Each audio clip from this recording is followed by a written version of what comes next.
Après le déluge, une histoire de Adela Turin et Nella Bosnia.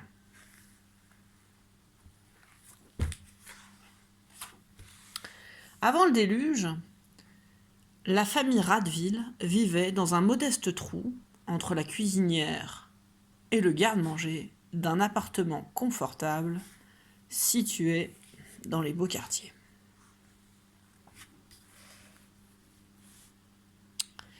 Monsieur Radeville avait belle prestance. Il était très fier de ses moustaches et de sa grosse voix de chef de famille. Sidonie Radeville, sa femme, était douce, modeste et soumise.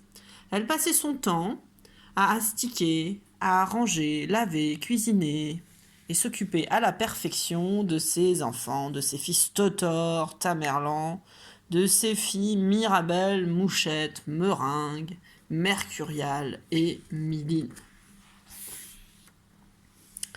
Avant le déluge, les journées s'écoulaient monotones et tristes, toutes couronnées par le seul événement important, le repas du soir, que Sidonie Radeville préparait pendant tout l'après-midi.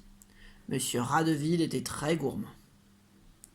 À peine goûtait-il un plat, il voyait tout de suite ce qui manquait. Sidonie, avec un peu plus de crème et 2 brins d'estragon, ta blanquette serait parfaite. Les enfants trouvaient ça formidable et Sidonie pensait « Mon mari a toujours raison ».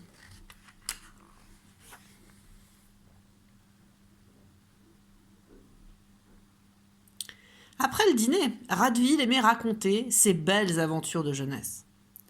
Ébloui, Totor, Tamerlan, Mirabelle, Mouchette, Marseille, Meringue, Mercurial et Miline ne le quittaient pas des yeux et le suivaient au bout du monde.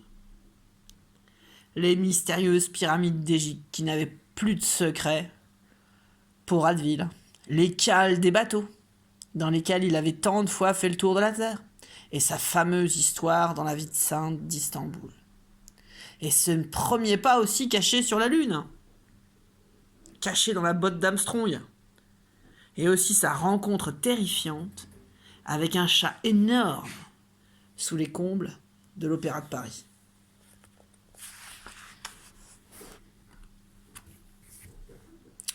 Ces histoires passionnaient aussi Sidonie Radeville.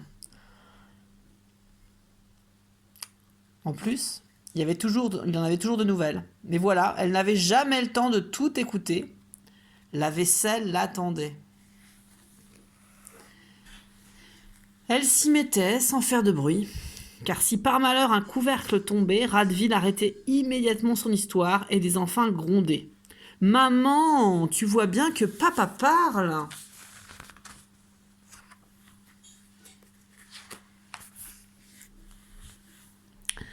Radeville était président-directeur général honoraire de la SOCOPIR, c'est-à-dire la Société pour le contrôle des pièges à rats. La SOCOPIR était une société déclarée d'utilité publique qui ne vendait rien, n'achetait rien, n'employait personne, ne faisait pas de bénéfices et ne payait pas d'impôts. D'ailleurs, depuis les découvertes scientifiques modernes, les pièges à rats avaient complètement disparu et il n'y avait plus rien à contrôler. Mais Radeville prétendait bien sûr qu'il était débordé.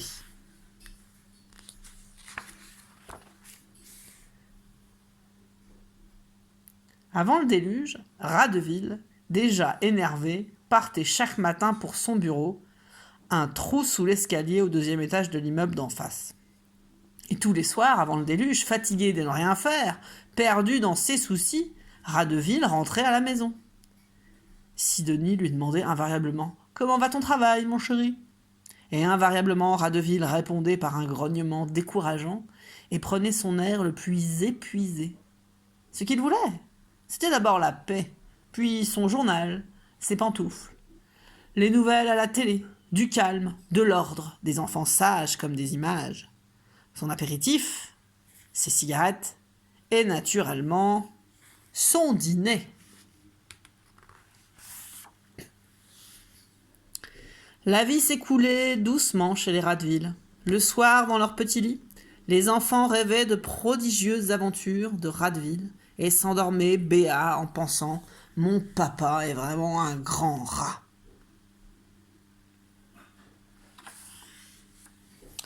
Enfin, un beau jour, c'est le déluge.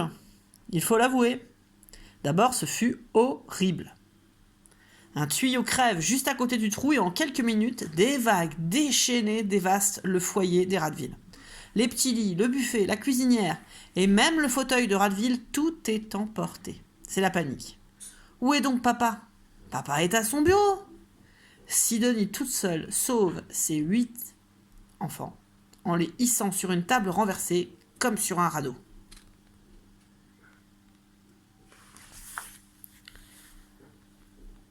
Quelques heures après le déluge, ils sont tous sains et saufs, bien au sec, dans le tiroir d'une vieille commode abandonnée depuis longtemps au grenier.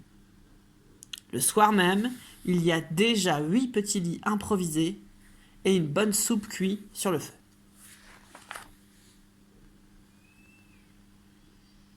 Ce soir-là, Radeville arrive fort tard. Il a trouvé sa maison dévastée. Il a cherché partout avant de trouver dans le tiroir sa petite famille, profondément endormie. Encore gris de peur, il réchauffe lui-même ce qui reste de soupe et la mange en silence. Ce soir-là, pas de fauteuil, pas de pantoufles, pas de journal, pas de nouvelles à la télé, pas de cigarettes et pas d'apéritif.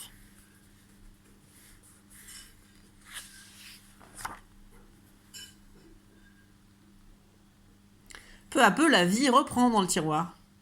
Mais ici, tout est différent. Sidonie n'a plus ses casseroles, ni ses poêles. Elle n'a plus son faitout, ni ses moulinettes, ni son rouleau à pâtisserie, ni son chinois, ni ses passoires, ni ses moules à tarte, ni ses écumoires. En revanche, elle a tout son temps pour explorer le grenier et les chambres voisines avec ses enfants qui commencent à trouver cette villa très amusante.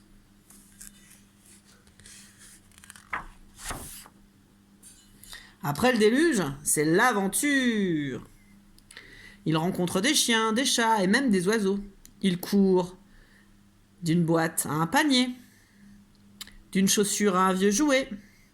Il monte et descend des escaliers, découvre de vieilles cartes du monde et à midi, il ne rentre même plus manger à la maison. Le soir, de retour dans le tiroir, groupé autour de Sidonie, les enfants très excités commentent les aventures de la journée.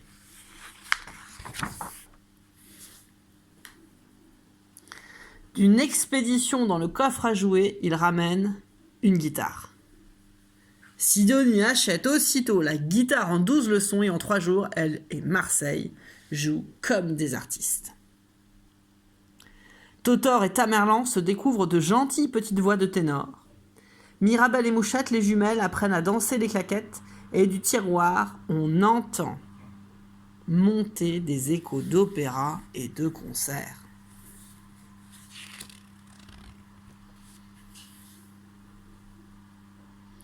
De retour du bureau, Ratteville trouve des enfants si heureux et si excités qu'ils renoncent très vite à exiger le silence.